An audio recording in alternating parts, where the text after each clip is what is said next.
Whether you know it or not, the same physiological patterns showing up on someone's skin are showing up everywhere else in their body. So this could include insulin resistance, inflammation, chronic stress, the gut, and even hormone dysregulation. Acne is one of the more visible ways that those patterns surface, so we should think of it almost like a form of biofeedback. Welcome to sammillerscience, where you're joining me nearly 2 decades into my personal journey to bridge the gap between macros, metabolism, muscle, and medicine. If you're joining me, thanks for trusting me to elevate your health and realize your true potential. Each week and inside every episode, I'll be sharing methods and models from my coaching journey and my personal experience, as well as the science that you need to achieve whatever specific goals you're working on in your life. Let's jump in to today's show. Most adults dealing with acne have been handed the same 3 pieces of advice for the last 20 years. Wash your face more, cut out greasy food, or try this cream. And if those don't work, the next step is usually sending the person to a dermatologist appointment. And that appointment usually ends with a prescription for topical retinoids, oral antibiotics, or in some aggressive cases, Accutane. Now, I'm not anti-dermatology, and there are cases where pharmacological intervention might be the right move, but the acne lesion on someone's face being driven by insulin, androgens, IGF-1, gut inflammation, gut bacterial imbalances, and even stress hormones, almost none of that gets touched by face wash or a topical retinoid. Now, that's not to say that we shouldn't practice good hygiene, wash our face, and shower regularly, but the cream is acting on the skin while the actual drivers for acne in many cases keep running rampant underneath. So whether you know it or not, the same physiological patterns showing up on someone's skin are showing up everywhere else in their body. So this could include insulin resistance, inflammation, chronic stress, the gut, and even hormone dysregulation. Acne is one of the more visible ways that those patterns surface, so we should think of it almost like a form of biofeedback, which is also why it responds to changes in diet and lifestyle that have nothing to do with skincare. What the research actually says about adult acne explains why some adults clear up their acne in 3 weeks of changing how they eat, while others get worse or more aggressive acne as they get more intense with their skincare regimen. This also explains why the same supplement protocols keep failing the same people.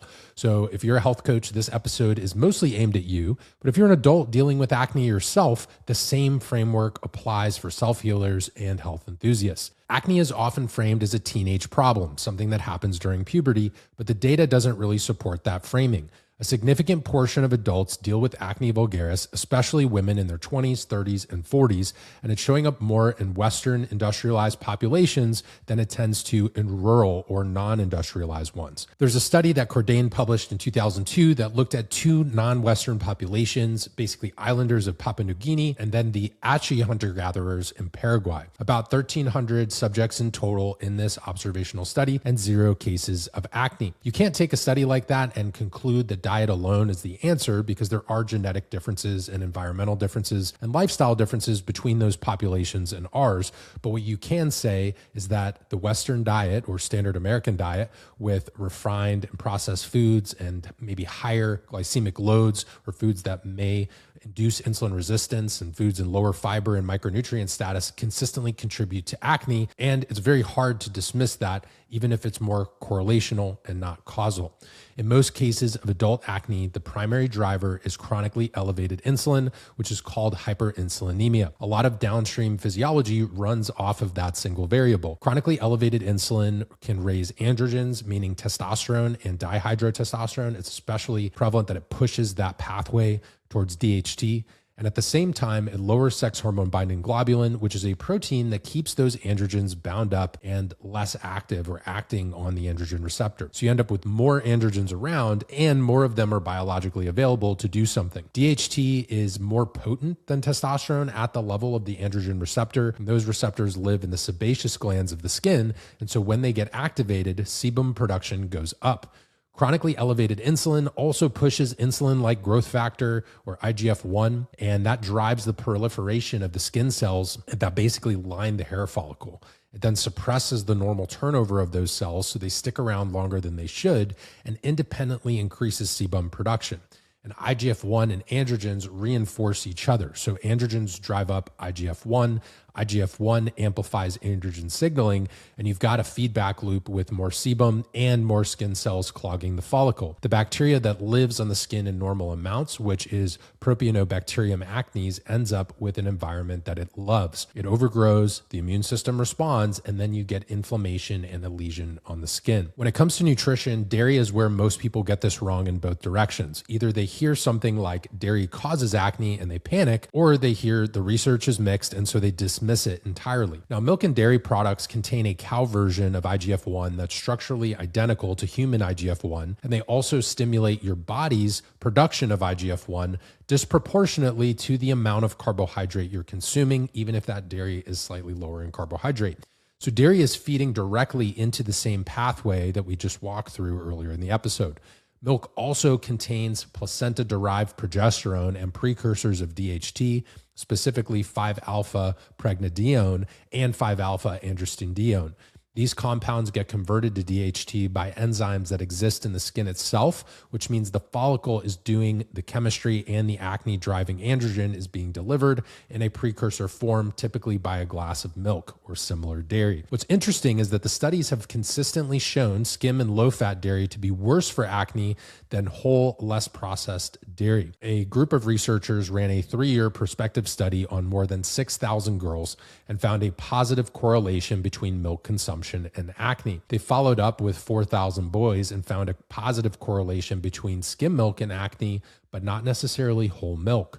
The translation to real-world application here is if you're working with a client who has adult acne and they're drinking skim milk or putting it in their coffee or their protein shakes, eating Greek yogurt as their healthy breakfast, and using whey protein powder, you have not ruled out diet as a driver or contributor for acne. You've only ruled out the version of the diet that they were thinking about. And for the client, that distinction is important because they've probably been told by their friends and family or past coaches that they're eating clean, but their skin keeps getting worse. So over time, that can lead to frustration in terms of their skin and their body, and really think that nothing's ever going to work in terms of resolving their acne symptoms.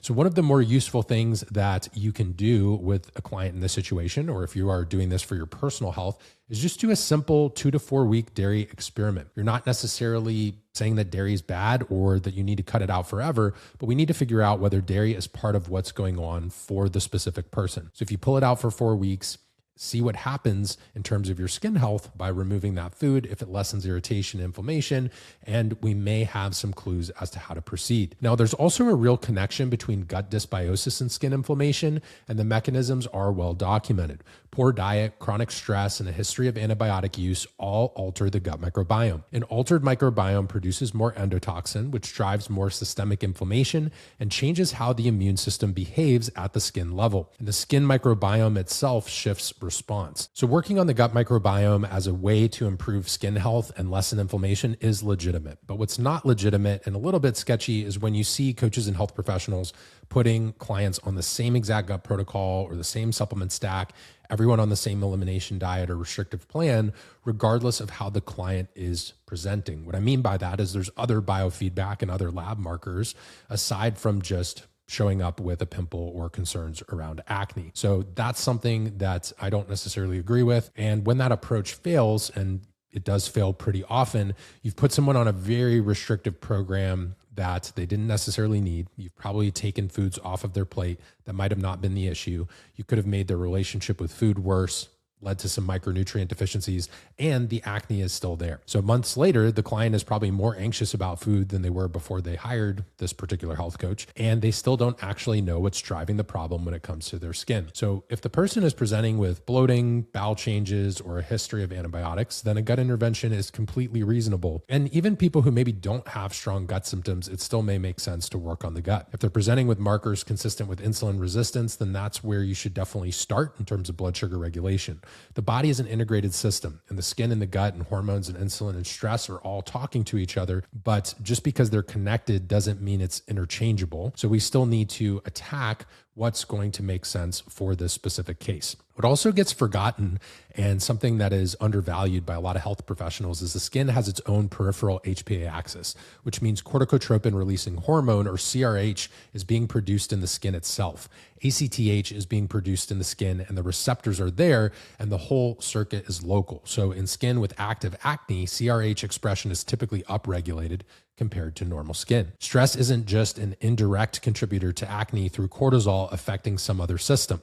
Stress is directly turning on the inflammatory cascade in the skin itself and directly stimulating sebum production at the gland level. Prolactin is part of this too. Psychological stress will often drive up prolactin, and prolactin stimulates the same proliferation and sebum production that I've covered inside today's episode, just through a different upstream driver. A lot of adults with chronic acne already know this in their body, even if they haven't been able to name it specifically. So they go through a stressful month, sleep falls apart, and then the acne flare follows. Somebody then tells them it's because they ate chocolate or had 5 M&Ms or didn't wash their face well enough. And they know that that's not the real story, but they don't really know how to describe it or don't have the language for what's happening. So in those stressful months, what's happening is CRH and prolactin are turning up at the gland level while their skin barrier and inflammation control are getting compromised, all from the stress load that's affecting everything else in the body. Now, they should still optimize their nutrition, but we need to get stress under wraps. Sleep and stress come first with a client who has persistent adult acne, because if sleep is chronically poor and stress is chronically high, you can be doing a lot of these other things with supplements or nutrition, but it may not perform optimally. So we want to look at blood sugar regulation and the quality of the diet, not just total carbohydrates, but the pattern across the day, including, if they're drinking sugar sweetened beverages, processed snacks eaten without protein or fat, and things that are leading to blood sugar swings up and down all day. Lessening this hyperinsulinemia, increasing fiber and micronutrient status can resolve a meaningful chunk of cases on its own. From there, dairy and running that little experiment is worth it, with whether that's 2 to 4 weeks, taking that out and seeing if skin improves. We can also look at omega-6 to omega-3 ratio too, because most Western diets are running 10 to 1 or worse in terms of omega-6 to omega-3. So increasing fatty fish intake, more of a Mediterranean style diet, and having EPA and DHA at meaningful doses can have some real benefit, particularly in more severe skin presentations. If there are GI symptoms or a history of antibiotic use or other things in a health history screening that give cause for concern, then we definitely want to consider something like probiotics and other gut supplementation. On isotretinoin, it works pharmacologically, but it's also a fat-soluble drug that builds up in tissue over time and has documented effects on the liver, pancreas, intestines, and inflammatory bowel patterns. That is basically something that a client is going to have to decide with their physician as far as if that's a prescription that they want to mess with. But typically for health coaches, that's not their first move. As far as natural solutions, there are supplements like pantothenic acid and zinc that can show real benefits in pretty high doses. If a client's going to go the route of adding zinc to their routine, they need to consider supplementing copper alongside it. Otherwise, you can end up creating a deficiency over time. And if you're working on the gut using something like zinc carnosine, you kind of get a 2-for-1 with repleting zinc status and potentially having those GI benefits as well. When someone's really struggling with acne, especially in their adult life, so in their 20s, 30s, and 40s, it's not always limited to just being a skin problem or a matter of changing their face wash. You're looking at insulin, IGF-1, androgens, gut inflammation, and stress hormones. And the face is one of those places where you see physiology presented on the surface. So we have an idea that internal health is actually what's leading to the manifestation of acne on the skin. And things like stress and insulin resistance play a huge role. Now, if you're a health coach and looking to help people with things like acne, hair loss, gut symptoms, hormone dysregulation, a lot of baseline certifications teach you basic calories, macros, sets, and reps. But if you're tired of guessing on cases that are more advanced where someone has other symptoms or they have something they'd like to achieve besides fat loss, and you don't want to refer them out because you don't feel equipped, that's exactly why we built the Functional Nutrition and Metabolism Specialization Program. We've created a program designed to help you understand these deeper aspects of internal health and connect the dots in cases that don't seem quite as conventional as what you learned, in your first training or nutrition certification. You can also find more information on special topics like this, whether it's acne. We have episodes on hair loss and other functional health considerations that you can find in the podcast feed or on YouTube. If you enjoyed today's show and it resonated with you, please share it. There are so many people struggling with aspects of their internal health or their skin health who could benefit from this information, but haven't yet found the show. Chances are you found this platform because someone either shared it with you directly, they shared it on their social, or they left a 5-star rating and review on a podcast platform that caused this to pop up in your feed, and then you were able to dive in and listen. We've grown this show organically for 6 years now, thanks to listeners like you. And in order to continue the growth and reach more people, we need your support. So those ratings, reviews, and shares go a long way in making sure we can continue the ripple effect of coaching and share some of this health information with the world. I appreciate you joining me today, and I'll talk to you in the next episode.